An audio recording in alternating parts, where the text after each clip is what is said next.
Tapi kalau ngomongin soal Uncle Freak ya, gue merasakan kalau sebenarnya Uncle Freak itu punya potensi mungkin bisa on par lah, bisa sama mungkin kayak Tip X. Bener ya kalau Ya, pandangan gue ya. bener sih. Mungkin kalau digelutin, kalau personalnya committed sama Uncle Iya, Freak, bener. gue rasa sih mampu tuh mas. Lo Bener sih. satu level lah sama Tip Iya. X, bisa lebih go nasional. Itu kenapa tuh mas? Bisa nyampe mentok nih. Gini lah, dulu sih pernah ada tawaran. Kayak pernah dulu tuh pernah ditawarin main di Dahsyat. Dapat tawaran tuh main di Dahsyat tuh. Tapi gue tolak karena Kenapa? karena Image-nya ya? bukan image sih. Karena itu ditawarinnya terus lip sync, terus juga iya, gitu-gitulah. Jadi terus jiwa juga lo sebagai senimannya. terus juga kayak apa nih, kondisi pada saat waktu itu Uncle Freak tuh jadi bahan bibir omongan nih. Wih, song artis. Padahal kan itu biasa aja Iya, tuh. iya. Takutnya kalau gue terima nambah jadi tuh gitu. Dan itu juga bukan tujuan gua gitu. Bukan tujuan gua. Lebih baik lu ada tawaran main ke Jepang gitu kan, atau ke mana gitu kan, daripada gua harus masuk TV terus jadi bulan-bulanan kucuk-kucuk lempar ya kan. Anjing banget kan. Gua jadi ya iya kan. Gak cocok lagi Pulang jogetnya ya, kayak gitu ya. iya, pulang balik ke komunitas ditimpukin tomat kan gak enak ya kan gitu. Bener Jadi ya bukan tujuan gue juga sih sebenarnya gitu. Jadi gue tolak itu, jadi emang tetap balik lagi ke itu, dan pada akhirnya juga ada berita baiknya, ngelewati kesempatan itu, ada kesempatan lain nih di tawaran satu payung sama Soulja. Oh, gitu. besar Tip juga X loh ya kan. Tapi kita keburu udahan. Nah, itu jadi yang salin sih itu, jadi Iya sih, sayang dapat banget sih. dapat tour juga gitu dari salah satu brand rokok, tour untuk beberapa kota, akhirnya dibatalin cuma gara-gara emang kita udah ya Nggak di situ lagi lah nggak pada di situ. saat itu Pada ya. saat itu emang Kuple dan Mekes mutusin untuk berhenti gitu. Jadi gue amat sangat kacau sih pada saat itu. Pada saat itu sempet, wah dulu Iya. menyayangkan banget Iya, ya. karena kan itu kan perjuangan kita bareng-bareng ya kan. Makanya wah, ini harusnya waktunya nih gitu. Pada saat waktunya kita udah capek duluan. Itu karena apa ya? Karena terlalu party banget lah. Iya, iya. Uncle Freak tuh anak-anaknya party banget. Iya. Jadi ketabung nggak tuh mas duit-duit dari tampil tuh? Nggak pernah kekumpul karena habis aja udah. Iya, kalau makan aja bisa sampai 500 ribuan. Untuk satu Iya. band itu ya? Kalau ngajak kru bisa 1 jutaan. Jadi emang Habis. bener-bener Udah. rock and roll banget lah Iya, ya. udah habisin di situ aja gitu. Sampai apa, kalau udah habis manggung udah kumpul di satu tempat, udah di situ aja buangso, kumpul lagi sama packing crew. Ya jadi si packing crew tuh ngajak teman nambah banyak ya udah. Iya, jadi kayak setiap manggung tuh sampai sewaktu-waktu pernah main di sini kan, main di PKRW Halim tuh bareng Efek Rumah Kaca, jadi band pembukanya Efek Rumah Kaca lebih rame daripada Efek Rumah Kaca. Daripada iya. Oh iya. Ya, si Uncle Freak lebih rame, masanya lebih rame dari Efek Rumah Kaca gitu. Jadi ya saking emang makin banyaknya itu orang-orang crew itu ya. iya. Jadi satu ngajak teman udah kayak ini. Jadi nggak ada yang ketabung ya mas. Iya, makanya itu waduh. Mungkin harusnya kalau lebih di manage udah punya ini kali lo, udah album keberapa? Iya, kali? udah banyak banget albumnya. Karena kan emang udah gue siapin gitu. Cuma Nah, itu lah ya mas ya, anak iya. muda pada saat Iya. Kita tuh anaknya party banget, tapi kita tanggung jawab. Pernah saya jadi di event tuh pasti ada yang luka tuh. Entah itu pecah pala, entah itu kemasukan aspal matanya, entah ketonjok bengap, kita tanggung jawab. Iya, iya. Kita yang ngobatin tuh. Kita yang ngobatin. Ada yang ini enggak udah. Tapi ketawa-tawa aja udah gitu. Tapi diobatin, ada yang kesleo. Iya. Kita tanggung jawab gitu. Tapi Jadi ya fucking crew tuh luar biasa banyak banget Bener. sih. Jadi tiap lo kalau bikin event musik lo undang Uncle Freak pasti rame. ya itu udah jadi ini banget tuh, udah jadi senjata semua orang-orang event kayaknya. Iya, iya. Jadi kalau mau masa Udah udah kebaca lah ya. Iya. Lo Itu sih. lo pengen rame undang Uncle Udah Freak. iya dijamin tuh gitu kan. Iya. Itu tuh. Udah Iya. jadi makanya gua kadang-kadang juga tanggung jawab juga kayak gitu, jadi beban juga kan. Oh, Jadi Caranya kayaknya harus dituntut rekaman. rame, iya dituntut rame. Nah pada saat itu udah kayaknya gue udah butuh manajer nih gitu. Awal-awal kan masih gua lewat gua aja, tapi makin ke situ wah kayaknya gua udah butuh manajer nih, nggak harus gua yang ngomong ketemu sama orang gitu kan. Kadang kan kalau nggak enak kan IO-nya juga teman gua juga, namanya kita kan, ya begaul sana sini ya kan, lagi ketemu temen yang mau ngundang, ya jelas gitu, nggak enak kan kitanya, sangkanya sombong, padahal kan ongkos produksi segala macam, bayar kru, bayar fotografer kan, nggak ini juga gitu. Nggak pulang juga kalau misalkan nggak cukup gitu kan ongkos produksinya ya, jadi gue harus butuh manajer. Udah akhirnya ada manajer, beberapa manajer, terus juga ada yang endorse itu gitu. Kalau dulu tuh gue manggung itu, sebelum manggung itu udah banyak banget tuh, bingung mau pakai yang mana baju tuh. Jadi iklan lo di situ. Iya. Kalau anak sekarang kayaknya pengennya di endorse ya. Kalau kita dulu kayaknya wah santai aja udah ya kan. Dulu tuh pertama 2010 Uncle Prick tuh pernah jadi pengen kontrak sama Macbeth. Dulu manajernya Uncle Prick pertama kali gokil itu. Dia tuh anak Jakarta emang jadi dulu nyari jalannya pintar. jadi kita tuh dibawa dia main di Permata Hijau apa, terus main tuh sebelum ini Last Child. Dulu tuh Last Child 2010, Last Child, Stupidity, pokoknya orang band-band lama tuh. Ya istilahnya ada nama lah di situ, punya masa semua. Kita main tuh terakhir. Uncle Prick itu. Uncle Prick main terakhir kan. Terus pas main masa itu pada berbalik nih, asik nih. Udah joget tuh, udah nambah jadi. Terus si manajer yang orang Jakarta itu, nambah jadi dia. Udah bikin ini aja, bikin tour lagi gitu. Padahal cuma satu tujuan, itu cuma di situ doang. Akhirnya bikin lagi tuh sampai seminggu lagi di gigs itu. Ya itu aja yang main, Stupidity, Last Child, gitu. Iya, Uncle Prick. Tapi ya banyak kan register kan, dulu kan gigs kan gitu. Akhirnya si manajer udah yuk gua ajuin ke Macbeth nih katanya. Tapi syaratnya sebulan itu minimal 10 panggung untuk disponsor itu gitu. Akhirnya tahu sendiri kita orang itu kan nakal-nakal melo. Nakal-nakal melo itu si personel Uncle Prick itu nakal-nakal tapi sayang emak gitu. Jadi kalau emaknya nelpon pulang gitu. Mabok-mabok pulang tetap. Bagus lah berarti ya. Iya. Jadi ya udah akhirnya kayaknya nggak bisa nih tur gitu gitu kan, belum waktunya. Ya. Iya, karena masih muda-muda iya sih. Waktu itu pada masih kuliah gitu, gua doang yang ngaprak tuh dulu itu kemana-mana, komunitas ini komunitas itu, jadi udah nyatu semua ya, gitulah sampai akhir terbentuknya kompilasi dulu itu ya. Saya teman-teman band itu saya sesolid itulah dulu itu, tidak ada yang mengotak-ngotakan, kita emang bener-bener stick together gitu. Gue berharap sih ada regenerasi yang seperti itu juga. Gitu tuh Mas. Yang down to earth, personalnya satu sisi kan kita juga nggak sindrom artis gitu. Iya bener tuh. Gue juga agak nggak terima kayak misalnya lo bilang tadi dianggapnya song artis, karena gue ngeliat lo juga salah satu artis yang emang paling nggak ngartis. Paling nggak ngartis ya kan? Iya.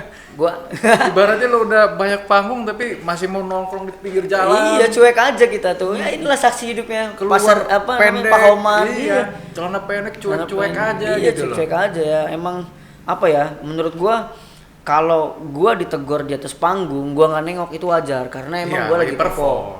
Ya kan? Emang kalau di bawah panggung lu mau apapun, ayo gitu. Iya. Kalau gua punya prinsip gitu. Gitu. Jadi ya kita juga kalau nggak ada orang lain yang support, kita juga nggak bisa jadi seperti itu kan. Betul gitu. Sih. Tapi emang lo gua rasa bukan yang ngejilat Mas ya.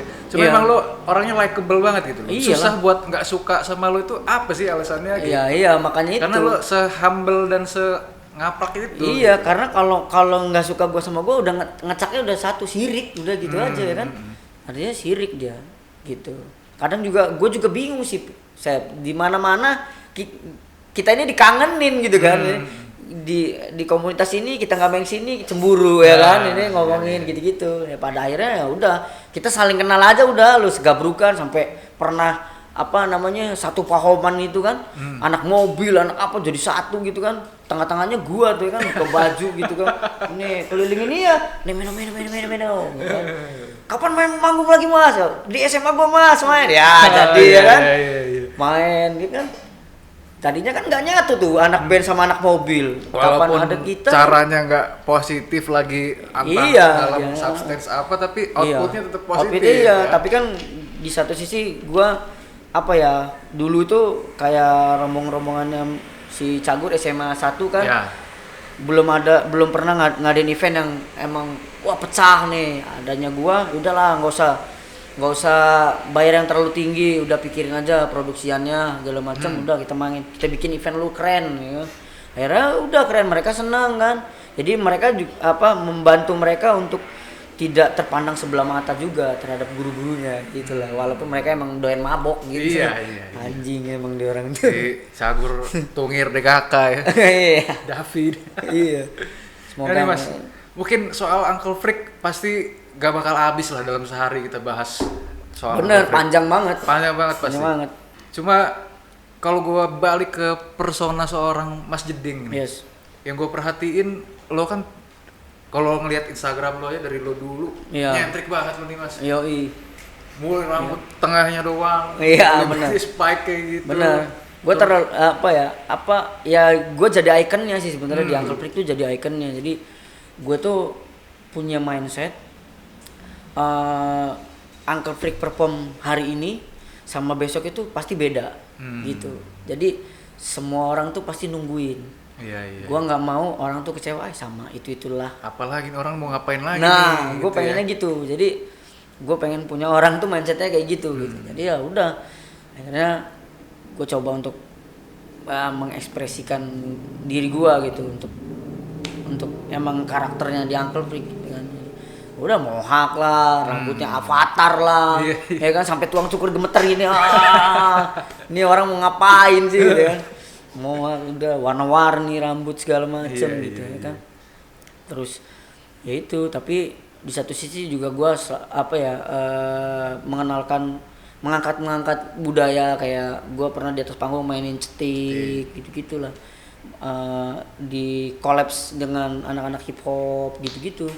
Jadi banyak teman-teman yang gua kolaborasiin. Nah, dulu tuh pas kita tuh ulang tahun tuh pernah ngerayain pokoknya ulang tahun ngerayain tuh event. Nah, sampai yang ke 10 tuh kan dekade kan, gue itu pengen bikin tadinya itu gue pengen bikin tuh 10 visual artis, 10 brand lokal, terus itu sama pokoknya 10 visual artis, 10 brand lokal sama 10 vokalis band lokal tuh. Kolaborasi tuh di eventnya 1 dekadenya ini kan, 10 tahunnya itu, 10 tahunnya Uncle Freak itu. Nah, tapi nggak terrealisasiin. Padahal kan itu visual artis tuh mau gua tuntut karyanya. Jadi ada 10 lagu tuh, 10 lagu Uncle Freak direspon dengan visual artis, terus dirilis ke produk sama clothing gitu kan, terus nanti dipamerin tuh. Kalau ada yang mau beli tuh, kalau mau jadiin poster ya mau beli posternya silakan gitu. Akhirnya gue punya ide itu kan, ya itu stuck di itu, kita emang udah harus berakhir di 10 gitu. Pas ke 10 akhirnya udah kesempatan itu tidak terrealisasikan gitu, karena emang udah nggak bareng-bareng. Padahal itu kalau kejadian itu luar biasa. Iya kan, 10 jadi di album itu ada 10 lagu direspon dengan visual artis dengan artworknya masing-masing, karakternya masing-masing, terus direspon dengan clothing, dia nyetak topi atau baju atau long sleeve gitu kan, untuk dipajang karyanya di pintu masuk gitu kan. Terus kolaborasi di panggungnya dengan 10 vokalis ternama band lokal kan, kayak Sofia gitu, Mas Karyo dan lain-lain gitu. Kalau jadi pasti keren banget. Keren banget udah. Terus itu gue bikin konsernya 3 sesi, akustik, orkestra full band. Wah itu kalau kejadian, wah itu sejarah itu. Iya. Tapi pada akhirnya ya Tuhan berkehendak lain ya kan. Iyalah. Ya sudah ya sudah. Iya, yang sudah. Jangan ditangisin men ya kan. Tapi nih balik lagi ke sosok Mas Jeding, lo sempet jadi DJ juga tuh gue perhatiin. Ya karena Itu secara profesi apa emang lo karena penggiat musik aja? Karena emang gue emang belum berhenti untuk menyuarakan apa ya orang apa pengen menyuarakan kemerdekaan dalam berkarya, orang apa membuat orang-orang merdeka itu untuk senang gitu kan. Jadi ya gue cobain untuk tetap bermusik nih gitu tanpa mereka gitu, karena kan gue nggak sama Uncle Frick nggak mungkin juga nih balik lagi nih gitu kan, nggak mungkin juga nih jalan bareng Uncle Frick tapi tanpa mereka gitu. Sedangkan tawaran juga emang banyak, cuma akhirnya udahlah gue musik sendirian aja, gue main puterin piringan hitam aja udah gitu, turntable, main ke event-event gitu, bikin apa namanya event tuh namanya Root Boy Redeem gitu kan. Ya gue lihat tuh asik banget joget-jogetnya. Iya, Root Boy Redeem. Jadi teman-teman yang emang masih suka Jamaican sound masih bisa asik-asik nih bareng gua gitu. Jadi sebenarnya ajang silaturahmi aja sih, karena hilangnya Uncle Frick ya masih ada nih masih gitu. Gua Masih ada ya. Nih, iya. Masih kecium lah iya, sama Uncle Frick-nya. Bener. Masih cuman emang nggak ngeband gitu formatnya gitu. Ya sebenarnya cuma sebatas itu sih. Gue juga nggak jago-jago amat, nggak scratch gitu-gitulah. Cuma memutarkan piringan hitam aja. Menyusun playlistnya biar orang-orang teman-teman gue yang udah gue bangun, yang emang di skena itu tetap semangat dan bisa melanjutkan movement-movementnya. Nah gitu. Itu tuh Mas, ngomongin soal regenerasi nih. Iya. Kalau menurut gua Lampung ini punya potensinya nggak kalah sih dari yang kita bilang kota besar lainnya lah. Kan dari zaman gua dulu kompetisi lomba juga mulai dari yang jago, skillful banget. Iya, benar. Sampai yang menghibur banget tuh ada semua di sini. Ada semua, benar. Menurut lo apa sih yang bikin kita tuh yang ngetop malah cuma kayak Kangen Bandnya, Hijau Daun gitu, yang apa ya, lebih ke Melayu gitu. Iya, ya. Menurut lo apa tuh? Ya sebenarnya ya apa ya, itu mah udah konsekuensi gitu. Emang rata-rata kan yang terkenal kan emang pop gitu-gitu kan, yang emang apa bisa dijual, layak dijual di industri musik itu kan. Jadi ya apa ya emang harus punya karakter sebenarnya gitu. Dan lu harus yakin gitu sama apa yang udah lu mau jalanin. Lu harus punya strategi, lu harus punya tujuan gitu. Jadi namanya kita kan indie nih, ya udah kita di ruang di lingkaran itu aja, di circle itu aja gitu kan. Kita apa tuker-tukeran panggung gitu-gitu kan. Nanti kan kecium sendiri, apalagi makin kesini makin banyak kesempatan nih, rata-rata yang populer band-band indie ya kan. Udah zaman semodern ini. Iya, tinggal gimana lu nya aja gitu. Jarang soalnya ngambil kesempatan ya kan. Dengar band indie kita bilang let's say Pulau Jawa deh, band indie Pulau Jawa bisa main ke Lampung gitu loh. Kenapa band indie Lampung jarang deh? Gue nggak bilang nggak pernah, pasti ada lah yang pernah. Iya. Tapi kenapa band indie Lampung tuh kayaknya susah gitu mau tampil di sana? Iya Pak. Iya padahal ya itu tadi lah link lah. Iya. Jadi pesan lo apa nih Mas? Kira-kira buat lo kan udah senior lah bisa kita bilang ya. Lo udah makan asam garam. Iya. Yang harusnya mungkin banyak yang udah bisa lo pelajarin selama pengalaman lo buat calon-calon musisi yang sebenarnya punya potensi di Lampung nih. Iya. Apa tuh tips lo? Ya tips gue sih, lu tuh selain eksis, produktif, terus selektif dalam berkarya kan, lu tuh harus punya apa ya, punya link juga gitu. Punya link kayak ya kontak apa, tuker-tukeran lah, misalkan si band ini main di kota kita, terus lu di kota itu nggak usah jauh-jauh dulu lah, Palembang, Sumatera dulu lah kan, ratain dulu Sumatera, baru lompat ke Jawa, ya gitu-gitu lah. Karena kan akses sekarang ini lebih gampang ya, apalagi di dunia digital sekarang ini kan, bisa tuker-tukeran ini kan, apa lagu lewat itu aja, kenal-kenalan. Kalau dulu kan MySpace ya kan, kalau sekarang nih udah DM-an aja udah kelar sebenarnya ya kan. Nih lagu gua nih gimana nih ya kan. Apalagi yang satu frekuensi ya lebih gampang kan, misalkan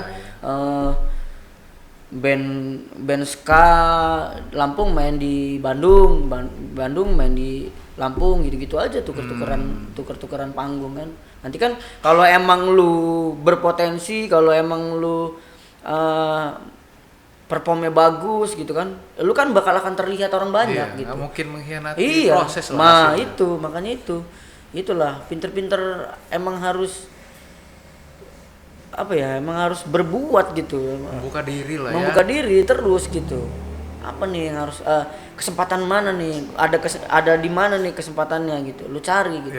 Langsung sikat gitu, jangan lama-lama gitu, sikat miring ya. Iya, jangan jaim-jaim gitu karena sekarang ini kayaknya jaim-jaim gitu, cuek aja gitu kan. Tapi kan itu ngomongin soal apa ya, teknis lah biar lebih ngetop gitu Mas. Tapi kalau ngomongin soal kekaryaan deh, gimana tuh menurut lo? Karyaan sih ya itu, lu harus punya karakter gitu. Ya? Kalau bisa sih, namanya kita kan punya ciri khas masing-masing ya, punya karakter masing-masing. Kalau bisa ya jangan yang ada gitu. Gimana biar itu tuh emang wah ini musik ini nih emang punyanya si ini gitu, punya band ini, nggak bisa dipainin sama ini ya gitulah. Lu cari formula itu gitu, entah dari soundnya, entah dari gaya aksi panggungnya atau gaya vokalnya gitu-gitulah. Jadi banyak karakter yang harus lu pikirin, banyak karakter yang akan lu ciptain gitu, dan itu hanya lu sendiri yang tahu dan band lu gitu. Gue sih cuma ngasih tahu aja nih gitu, cuma ya gitu. Jadi kan makanya kenapa gue di band Baking Soda nggak senyaman gue di Uncle Freak pembawaannya, karena emang gue ngerasa bukan karakter lo banget ya. Karena Uncle Freak itu udah karakter gue banget gitu. Mau gue ngapa-ngapain ya udah emang emang gue itu di situ gitu. Emang udah gue banget lah gitu. Makanya terlahirlah itu Jimbo McFreak. Iya. Jimbo. Ada originnya juga tuh Jimbo. Iya. Ada ceritanya juga tuh Mas. Iya, anak-anak Bandung. Anak-anak Bandung. Karena gue bolong kan kupingnya. Pelakan ya dulu ya. Pelakan dulu. Jadi Jimbo, jeding bolong. Jeding bolong. McFreak. Ini udah berapa menit nih ngomong-ngomong produser? Wah nggak kerasa ngobrol sama lo nih Mas. Nggak kerasa ya? Wah kayaknya emang harus lanjut off air deh gitu. Iya harus off air kayaknya. Ini Mas, balik lagi deh, back to the roots lagi nih. Kan sekarang juga lagi pandemi ya. Iya. Gimana kalau misalnya kita wacanakan nih, mungkin setelah pandemi, ketika keadaan udah clear, mungkin bisa tuh kita kumpulin para penggiat seni di Lampung. Nah, boleh banget. Boleh banget itu. Mulai dari yang seni rupa, seni musik. Asik banget tuh festival ya. Iya biar panas lagi tuh pergerakan, jangan loyo. Emang harus. Kalau gue sih siap bantu tuh. Bantu tuh Mas ya. Jiwa dan raga gue siap untuk bikin apa suatu movement yang sangat berarti untuk kota kita. Jadi emang belum kendor kalau urusan musik. Belum kendor lah untuk itulah. Belum inilah. Maksudnya untuk sebuah sesuatu yang kreatif tuh. Jadi kalau misalnya nanti diajak Uncle Freak reunion pun mau loh. Insya Allah mau. Insya Allah siap lah. Gitu aja sih. Semoga aja kalau misalnya ada sponsor yang pengen sponsorin tuh. Boleh kali ya. Aman kalau sponsor sebenarnya sih gampang sih kita tuh. Kita bikin aja sesuatu yang menarik dulu ya, terus kita bikin plannya biar panas lagi aja sebenarnya. Iya kan. Kan terakhir gue bikin tuh tribute Bob Marley. Ya terakhir tuh gue bikin tuh di Mixology tuh. Mixology belum pernah dibikin gigs ya kan. Gue akhirnya ngobrol sama Bang Geo kan. Bang Geo boleh nggak nih tempat lu nih dibikin gigs ya kan. Udah akhirnya dia izinin, birokrasinya begitu ya udah gue bikin tuh tribute Bob Marley yang main band-band lokal juga, cuma bawain lagunya Marley kan. Jadi ada yang dibawain versi rockabilly gitu-gitu ya kan. Gue tantang, gue kasih challenge nih ke teman-teman bandnya gitu. Akhirnya udah tuh nggak berasa akhirnya rame tuh. Nggak nyangka juga gue bisa serame itu. Berarti tapi kemungkinan nanti pun bisa seperti itu nih. Bisa seperti itu gitu. Jadi semoga aja yang nonton ini para penggiat seni juga berminat, bisa mungkin dihubungin ke Bantal Kreatif ya. Promosi ya. Jadi siapa tahu kan kita bisa mempersatukan para penggiat seni Lampung menjadi sebuah acara yang luar biasa gitu. Kalau kata Uncle Freak itu together we are stronger. Betul itu. Itu sama-sama itu. United we stand ya. Lebih mudah kalau rame-rame itu.